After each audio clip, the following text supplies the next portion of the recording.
In het tienercentrum van maatschappelijke ondersteuning Smallingenland in Drachten is van de morgen de uitraap van de Nationale Weken van Zorg en Welwezen.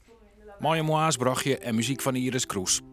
De vraag naar mensen met een hogere opleiding in de zorg neemt heel iets meer toe in Noord-Nederland. We zien nu wel weer dat er vacatures ontstaan. Meer werk met name voor verpleegkundigen op niveau 5. In het welzijn komt er straks weer komende kansen in de kinderopvang door veranderende wet en regelgeving. En er komen een heleboel nieuwe functies bij in wijk- en gebiedsteams. Echt nieuwe functies. Studenten herinneren de vooral aan dat de studie net altijd lekker goed aansluit op de praktijk. Want er is wel het een en ander verloren. Dat je in de zorg, ik denk in het vanuit de burger. En net als alles van oornemst, maar echt, hem ondersteunt bij de dingen die de bol in en dat is die net oornemst.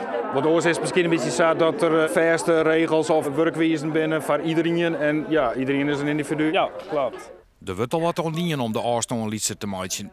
Nou, dat zijn er bijvoorbeeld leslokalen in Zuidoostzorg. En daar zitten de studenten die zitten op die zorglocatie lessen te krijgen. En gaan in een ander deel van de dag gaan ze gewoon het zorginstituut in. Langer zelfstandig wenjen wordt heel iets belangrijker. En daarmee verhoren te zorg. De toekomst is zeker heel dynamisch. En ik denk dat er minder zorg zal worden geleverd straks. En veel meer welzijnsondersteuningen, veel meer vanuit welzijn zal worden ondersteund. En dat ook de ziekenhuizen als gebouwen en de verzorgingshuizen als gebouwen een steeds kleinere plek in onze samenleving gaan innemen. Er wordt straks veel meer thuis gedaan. Ik denk dat verpleegkundigen vooral straks in de thuiszorg terecht kunnen.